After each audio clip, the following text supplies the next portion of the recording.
پہلے تو concept clear کریں, خدا آیا نہیں ہے, خدا ہمیشہ سے.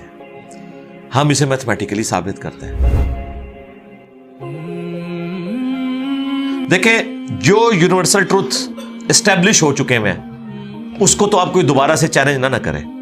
یعنی یہ یونیورسل ٹروتھ ہے کہ 2 + 2 = 4. ٹھیک ہے, اب اسے کوئی 5 یا 3 بنانے کی کوشش کرے تو ظلم پر مبنی کام کر رہا ہے. آپ دوبارہ سے ویل بھی انوینٹ کر لیں تب بھی یہ میتھمیٹیکل ایکویشن تو اپنی جگہ رہے گی. بالکل اس طریقے سے یہ چیز اسٹیبلش ہو چکی ہے کہ کائنات پہلے نہیں تھی تو آئی ہے. آپ کو پتا ہے کچھ عرصہ یہ نظریہ رہا ہے 17ویں اور 18ویں صدی میں کہ یہ اسٹیڈی اسٹیٹ کائنات ہے, ہمیشہ سے ایسے ہی چل رہی ہے. لیکن یہ اب نظریہ اپنی موت مر گیا. ہم جس ایرا میں بیٹھے ہیں نا, یہ نظریہ ختم ہو چکا ہے. آج سے نہیں, بگ بینگ کے بعد سے ہی, جب وہ ہبل نے ٹیلیسکوپ کے ذریعے چیز دیکھی تھی تو ہبل نے یہ دیکھا کہ کائنات میں جتنے بھی یہ اجرام فلکی ہیں, یعنی آسمان پہ جتنے آپ کو سیارے ستارے نظر آ رہے ہیں نا, ان میں ایک کامن چیز یہ ہے کہ سب ایک دوسرے سے دور جا رہے ہیں. اور اس کے لیے اس نے اسپیکٹرم جب ڈرا کیا, اسپیکٹرم جب گریجولی کسی چیز کا لائٹ کا اسپیکٹرم ریڈ کی طرف شفٹ ہو, اٹ مینز کہ وہ آپ سے دور جا رہی ہے. تو یہ چیز لاجیکل تھی کہ جب یہ دور جا رہی ہے تو اس کو ٹائم میں ریورس کیا جائے تو کسی ایک جگہ سے شروع ہی ہوگی. یعنی میں ہاتھ میں کچھ بالز پکڑوں اور انہیں یوں پھینکوں, سارے ایک دوسرے سے دور جائیں گے. اور یہ ایک یونیورسل ٹروتھ ہے کہ یہ دور اس لیے جا رہے ہیں کہ کہیں ایک جگہ سے یہ سٹارٹ ہوئے تھے. یہ تو ایک نیچرل چیز ہے. اچھا, انہوں نے کہا کہ اگر ہم ٹائم کو ریورس کریں اور ایسے پوائنٹ پہ پہنچ جائیں کہ جہاں سے یہ چیز سٹارٹ ہوئی تھی, تو اس کو سائنٹسٹ نے نام دیا کہ وہ ایک ایسا پوائنٹ تھا کہ جس کی ڈینسٹی انفینٹ تھی, نہ ختم ہونے والی, اور والیوم 0 تھا. والیوم 0 ہے اور ڈینسٹی انفینٹ ہے. اٹ مینز کریشن ایکس نہیں لو, عدم محض سے وجود, کچھ نہیں تھا تو یہ ہو گیا. اور پھر وہ کہتے ہیں کہ یہ جو بگ بینگ ہوا ہے, اس بگ بینگ کے بعد اگر 1 سیکنڈ کے ٹریلین حصے کے اندر بھی ذرا سی ڈسٹربنس آتی تو یہ کائنات وجود میں نہیں آ سکتی تھی. اور یہ تو صرف وجود میں آنے کی بات ہے.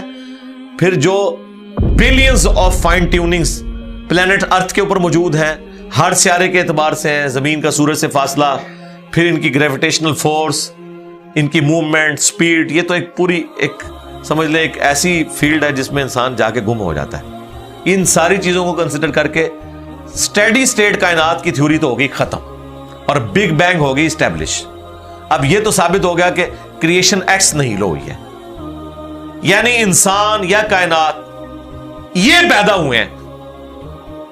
پرابلم تب تھی آپ کے لیے جب آپ یہ مانتے کہ یہ بھی ہمیشہ سے ہیں, ہمیشہ سے انسان پیدا ہو رہے ہیں اور دوسرا اینڈ کوئی نہیں ہے. یہ تو مسئلہ حل کر دیا آپ کا سائنس نے. ان کا نہیں, کریشن تو ہوئی ہے. اب اس کا کریٹر ہے یا نہیں ہے, اس کے اوپر وہ آ کے بات کرتے ہیں. اب یہ جو فائن ٹیوننگز ہیں, ان کو سمجھنے کے لیے اتنے دماغ کی ضرورت ہے, اتنے برینز کی ضرورت ہے. ڈی این اے کی اسٹرکچر کو سمجھنے کے لیے, اس ہارمونی کو سمجھنے کے لیے, بنانے کے لیے نہیں سرکار. اتنے برینز لگ جائیں. آج تک ہم ڈسکوریز ہی کر رہے ہیں. یہ جتنے ہم چیزیں دریافت کرتے ہیں نا, وہ ہم قانون قدرت دریافت کرتے ہیں. یعنی اگر ہم نے یہ چیز ایکسپلور کر لی ہے کہ سورج مشرق سے نکلتا ہے, مغرب میں غروب ہوتا ہے ود رسپیکٹ ٹو زمین, ویسے تو غروب ہوتا ہی نہیں ہے نا, نکلتا ہے. تو یہ ایک فزیکل فینومینا ہے جو ہم نے ڈسکور کیا ہے. اس فینومینا نے سورج کو پیدا نہیں کیا. یہ کریٹر آف سن تو نہیں ہے. یہ اگر آپ کو پتا چل گیا, انڈے میں سے چوزا نکلتا ہے اور چوزا اتنے عرصے کے لیے انڈے کو آپ گرمائش میں رکھتے ہیں 22 دن کے لیے مرغی کے نیچے یا کسی مشین میں, تو اس انفارمیشن نے چوزے کو پیدا نہیں کیا, بلکہ یہ چوزے کے پیدا ہونے کے بارے میں انفارمیشن ہے. آپ اس کے اندر مزید چلے جائیں, جتنا ڈیپ ڈگ کرتے جائیں, الٹیمیٹلی آپ کی ایک انفارمیشن ایڈ ہوگی. یہ نہیں ہوگا کہ آپ کو یہ پتا چل جائے کہ اس نے پیدا کیا. وہ تو مرغی کو خود نہیں پتا جو پیدا کرنے والی ہے, کروکوڈائل کو, ایلیفینٹ کو, یہ پتہ ہی نہیں میرے اندر کیا کیا کوالٹیز ہیں. جس کو یہ پتہ ہی نہیں میرے اندر کیا کوالٹیز ہیں, انسان کو نہیں پتا ابھی تک میرے اندر کیا کوالٹیز ہیں, یہ تو بھی سائنس تھوڑا بہت آپ کو ایکسپلور کر رہی ہے. تو کریٹر تو ہم ان کوالٹیز کے ہے ہی نہیں ہے. اور پھر پیچھے ایک برین اس اعتبار سے ہے کہ وہ ایک آرگنائز طریقے سے, اور یہ بھی چیز ڈیفینیٹلی فیزیبلٹی کے تحت آپ سمجھیں میتھمیٹکس میں اسٹیبلش ہو چکی ہے کہ یہ پورے ایک آرگنائز طریقے سے جو چیز چل رہی ہوتی ہے اس کے پیچھے ایک برین ضرور ہوتا ہے. برین کے بغیر یہ کوئی ڈیزائن کر نہیں سکتا. فزکس کا second law of thermo dynamics جو ہے کہ انٹروپی یا تو کانسٹنٹ رہتی ہے یا انکریز کرتی ہے, یعنی ڈس آرڈر. خدا نہ خواستہ یہاں پہ دھماکہ ہو جائے تو ہر چیز بکھر جائے گی. اس کے بعد دنیا کا کوئی دھماکہ دوبارہ اس کو اس حالت میں ارینج نہیں کر سکتا. اس کو کہتے ہیں انٹروپی, کہ کہیں پہ بگاڑ آتا ہے تو وہ بڑھتا ہے. یہ ہو سکتا ہے کہ مزید آپ لوگ لائیں تو یہ بگاڑ اور بڑھتا جائے, یا جتنا ہے اتنا ہی رہے, واپس آرگنائز نہیں ہو سکتا جب تک کہ دوبارہ سے انٹروین کر کے آپ یہ کرنا. جس طرح وہ زیارت میں انہوں نے محمد علی جناح کے وہ سارے وہ میوزیم تباہ کر دیا تھا دہشت گردوں نے, تو دوبارہ سے انہوں نے بنایا, تو خود بخود تو نہیں بنا. دھماکے کے بعد تو سب کچھ خود بخود پھیل گیا تھا, لیکن دوبارہ اس جگہ پہ لانے کے لیے آپ کو بجٹ لگا ہے, برین لگا ہے, ایفرٹ پٹ کی ہیں, پھر جا کے وہ آرگنائز ہوا ہے. تو اس کا مطلب ہے آرڈر بنانے کے لیے برین چاہیے ہوتا ہے, ڈس آرڈر کے لیے کوئی مسئلہ نہیں. اور ڈس آرڈر کے بعد دوبارہ آرڈر بن جائے اس کے لیے برین چاہیے. سرکار یہ کون سا ڈس آرڈر ہے, یہ کون سا بگ بینگ ہے؟ چھوٹا سا دھماکہ آرگنائز نہیں کرتا, چیز کو بگاڑتا ہے, اور اتنا بڑا دھماکہ اتنا بڑا آرڈر لے آیا ہے کہ پلانٹ ارتھ کے اوپر 2 ملین سے زیادہ سپیشیز ہیں. ایک ایک سپیشی کے اوپر آپ زندگی گزاریں, آپ صرف اس کی عادتیں ہی نہیں بتا سکتے کیا ہیں. یہ تو چھوڑ دیں کہ یہ بنی کیسی ہے. تو یہ تو ایک نہ ختم ہونے والا سلسلہ ہے. تو یہ برین تو اسٹیبلش ہے. اب اگلا سٹیپ یہ ہے کہ یہ جو برین ہے, وہ رچرڈ ڈاکنز بھی کہتا ہے نا دا گاڈ ڈیلوژن میں, جب فریڈ ہائل کا جملہ اسے کوٹ کیا گیا نا, فریڈ ہائل ایک بہت بڑا سمجھے فلاسفر بھی تھا, سائنٹسٹ بھی تھا. اس نے کہا تھا کہ انسان کا بن جانا خود بخود یہ اسی طرح کا فینومینا ہے, یہ اس سے بڑھ کر کمپلیکس فینومینا ہے کہ کوئی شخص یہ کلیم کرے کہ کوئی ہوائی جھکڑ ٹورنیڈو چلا اور اس نے کوڑے کباڑ کے ڈھیر سے مٹیریل اٹھایا اور ایک بوئنگ 747 تیار کر دیا. یہ دنیا کا کوئی پاگل بیوقوف آدمی بھی یہ بات نہیں مانے گا. اس کو چھوڑ دے, ایک بال پوائنٹ بننے کو کوئی نہیں مانے گا. تو اس نے کہا اس سے کمپلیکس چیز انسان ہے, اس کو تم یہ مانے ہو کہ خود بخود بن گئی ہے بغیر کسی برین کے. اچھا, تو اس کا جواب آپ کو پتا ہے رچرڈ ڈاکنز نے کیا دیا؟ اس نے ایک چیپٹر بنایا, اس کی ہیڈنگ رکھی دا الٹیمیٹ بوئنگ 747. اس نے کہا پھر سب سے بڑا بوئنگ 747 تو گاڈ ہے. آپ یہ کہہ رہے ہو کہ انسان اتنا کمپلیکس ہے کہ خود بن نہیں سکتا کسی کے بنائے بغیر, تو جو اس کو بنانے والا ہے وہ تو اس سے زیادہ کمپلیکس ہے, وہ تو الٹیمیٹ بوئنگ 747 ہے. اگر اتنا مشکل انسان ڈی این اے اسٹرکچر والا یہ آپ کہتے ہو خود نہیں بنے گا, اس کو کوئی بنائے گا, تو جس نے اسے بنایا ہے وہ تو اس سے زیادہ کمپلیکس چیز ہے, تو اس کا بھی کوئی کریٹر ہونا چاہیے. تو ہم نے کیا کہا تھا, رکو ذرا صبر کرو, for the sake of argument ہم تمہاری بات کے ساتھ ایگری کرتے ہیں, لیکن آگے چل. ہاں, وہ جو کریٹر ہے جس نے ہمارے کریٹر کو بنایا ہوگا تو یقیناً وہ ہمارے کریٹر سے بھی زیادہ کمپلیکس کریٹر ہوگا, تو پھر اس کا بھی کوئی کریٹر ہونا چاہیے. اب تو قیامت تک لگا رہا ہے, یہ ایکویشن کہیں ختم نہیں ہوگی تا وقت کہ کوئی ایک کریٹر ایسا ہو جسے کسی نے نہ بنایا ہو. تو وہی تو ہے لم یلد ولم یولد. سورہ اخلاص میں یہ تو ڈیفینیشن ہے, لم یلد ولم یولد. سرکار یہ آپ کو میتھ سمجھا سکتی ہے, یہ آپ کو فزکس سمجھا سکتی ہے. یہ کتنی بڑی ڈیفینیشن ہے. ہم نے بچپن میں ایسے ہی یاد کر لیا کہ نہ اس کا کوئی باپ ہے نہ کوئی بیٹا. یہ تو ہم ایک اخلاقی سے ترجمہ کر رہے ہیں نا. تو ایکچوئل ترجمہ ہے کہ نہ وہ خود کسی سے نکلا ہے نہ اس سے کوئی نکلا ہے, وہ ہمیشہ سے ہے. اس لیے بخاری مسلم میں حدیث ہے کہ تمہارے پاس شیطان آتا ہے نا تو کہتا ہے پہاڑوں کو کس نے بنایا؟ تم کہتے ہو اللہ نے. پوچھتا ہے درختوں کو کس نے بنایا؟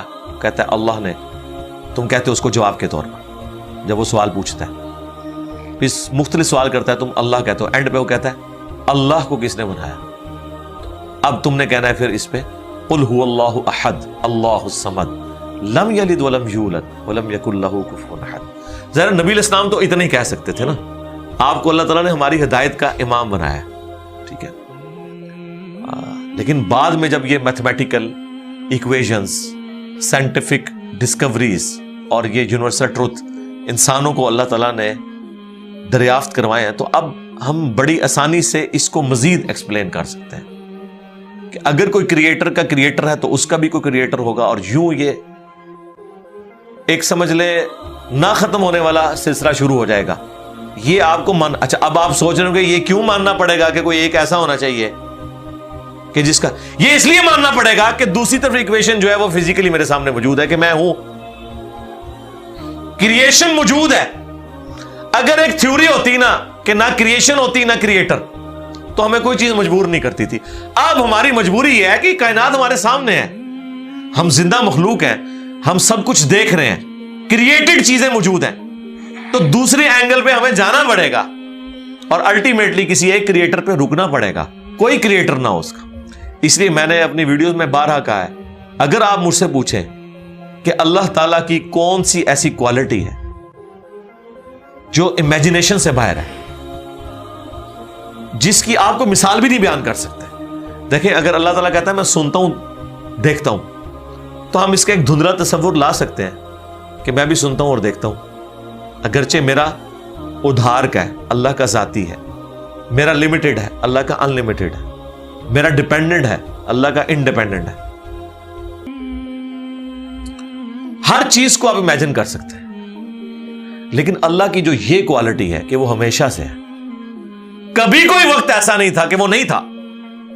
یہ ایک ایسا اندھا کنواں ہے، یہ وہ کانسیپٹ ہے کہ جس میں آپ غرق بھی ہو جائیں آپ کو اس کا کوئی سرا نہیں پکڑائی دے گا، ٹھیک ہے، اور یہ اللہ کی ایسی کوالٹی ہے۔ بہرحال یہ کوالٹی تو ہم اللہ کے ساتھ شیئر نہیں کر سکتے، لیکن جو اس کی دوسری کوالٹی ہے کہ وہ ہمیشہ کے لیے ہے، اس نے دیکھیں آپ کو شیئر کر لیا اپنے ساتھ، خالق اور مخلوق کے فرق کے ساتھ ہمیشہ کی زندگی اس نے جنت میں آپ کا مقدر کر دی ہے۔ یعنی وہ کوالٹی تو شیئر نہیں ہو سکتی کہ ہمیشہ سے ہو، لیکن ہمیشہ کے لیے ہو، یہ اس نے آپ کو دے دی ہے۔ دیکھیں یہ وہ کنسپٹ ہے جس کے بعد آپ اللہ سے محبت کریں کہ دیکھیں وہ اکیلا تھا، اس نے اپنے ساتھ آپ کو شریک کر لیا، اس اعتبار سے کہ خالق اور مخلوق کا فرق تو ہے، لیکن اس نے دیکھیں آپ کو کیا کیا نعمتیں جنت میں دینی ہے، آپ خواہش کریں گے وہ چیز آپ کے سامنے آ جائے گی۔ اسی کے لیے میں نے وہ منی گاڈ کی ٹرم ڈیوائز کی تھی خالق اور مخلوق کے ساتھ سمجھانے کے لیے۔ اور اب سے اس سے بڑی بات یہ کہتے ہیں یہ جی وہ جنت میں تو آپ دعا کریں گے تو آپ کو ملے گا، خواہش اور کن فیکون نہیں ہوگا۔ سرکار خواہش ہی ہے، اور آپ تو بات ہی نہ کریں، آپ تو اپنے بابوں کے لیے دنیا میں یہ کہتے ہیں نگاہ مار کے کر دیتا، تسی دنیا نگاہ مار کے کر دو دعا بغیر۔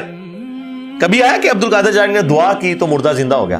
کہا نہیں کیا، اٹھ کن فیکون، تسی دنیا منے بیٹھے ہوئے ہو، سانو جنت بھی کن فیکون کے اوپر تم جو ہے وہ کہتے ہو کہ یہ شرک کر رہے ہیں، تمہارے سارے بابوں کے بارے میں تم یہ دنیا میں شرک مانے ہوئے ہو جو ہے ہی سب کچھ جھوٹ ہے، ہم تو آخرت بتا رہے ہیں کن فیکون، اس اعتبار سے کہ آپ کی خواہش کے بعد وہ چیز آپ کے سامنے آ جائے گی۔